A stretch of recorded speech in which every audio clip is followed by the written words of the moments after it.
In 2008, when the financial meltdown occurred in this country and the true collapse of our economy began, a lot of people were saying in alternative media the bailouts were doing nothing but extending the problem. It was taking the problems, the failure of the too big to fail, and making it our problem. Meanwhile, the mainstream media jumped on board with, the best answer is to keep bailing out these companies. The best answer is to do ridiculous stimulus packages to get the economy going again. And they've been cheerleaders for it ever since. In fact, even today, you could find stories telling you that the economy is fully recovered and that we're on the road to prosperity once again, all because we made Wall Street healthy.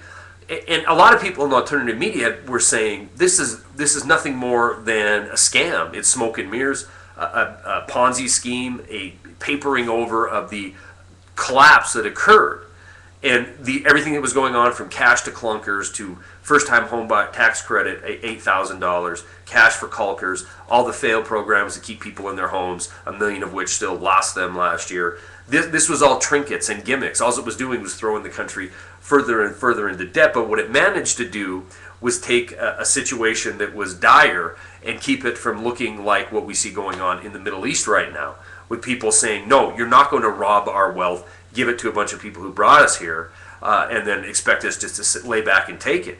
Well, what happened is they spread out these billions of dollars in trinkets and handouts, and a lot of people here in the alternative media community have been saying they're going to yank these programs. The gimmicks are going to stop. They're all going to come together and say we all have to sacrifice, and we're going to be blamed for the situation the country's in. I remember specifically saying that the government has a love fest with handout programs right now. They have a love fest with giving you trinkets to keep you on unemployment benefits. And it wasn't in order that they knew it was going to fix the economy. It was in order that the looting of the nation could continue. I mean, it couldn't happen overnight. It took a period of time to transfer all the trillions of dollars of failure from the too big to fail onto the people of the world.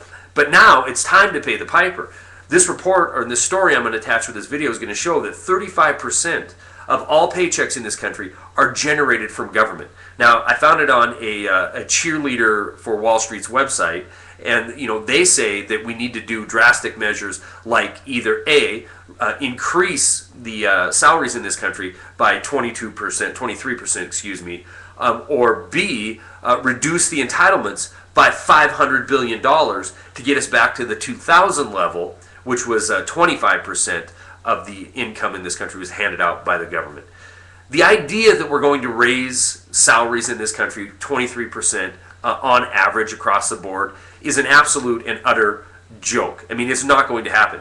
Lloyd Blankfein, doing God's work, might find his salary or his worth increased by that much. But you and I, in an economy that shows wages are falling, in an economy that is dominated by mediocre service sector jobs that are just barely enough to scrape by, and right now, and won't be enough to scrape by when food commodity prices and energy prices skyrocket because of quantitative easing. The idea that it's going up 23% is an absolute impossibility as far as I'm concerned. The real answer lays deeper in the story when they say they have to go after the entitlement spending of $500 billion. Ironically, the amount of gimmicks that were handed out, the amount of extending and pretending by keeping people on unemployment benefits, and extending and expanding the food stamp rolls to 44 million was $514 billion. So here we are, at the end of the bailout period. We're at the end of needing to keep the masses down and keep them from rising up and pushing back. So we're going to end the gimmicks. And it's ironic that a cheerleader's website for Wall Street almost spells it out exactly. We need to cut $500 billion in entitlements, and we spent $514 billion in entitlements in the last 3 years. Even if they cut this $500 billion and cut all the people who are on emergency unemployment benefits off, or try to reduce the food stamp rolls back to 2006, 2007 levels in the mid-20 millions instead of 44 million, what is this going to fix? We haven't really created anything in this country that can be considered a growing sector, like a manufacturing sector. We've managed to create a few extra government jobs over the last few years. So if the idea was to fix the economy, make it healthy once again, so we could grow our way out of it, It was an absolute and utter failure. And at what cost?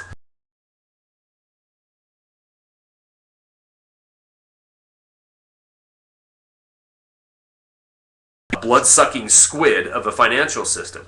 They're completely healthy, 12,000 points on the Dow. They're completely whole, record bonuses in 2010.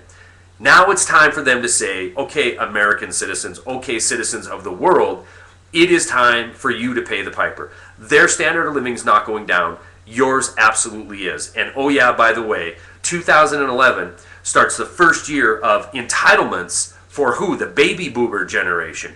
It starts this year, and there's 72 million more of them coming in the years ahead. We are absolutely not in any kind of sustainable recovery. I believe we're in some kind of statistical cook-the-books recovery that shows a growth of 3 or 4%.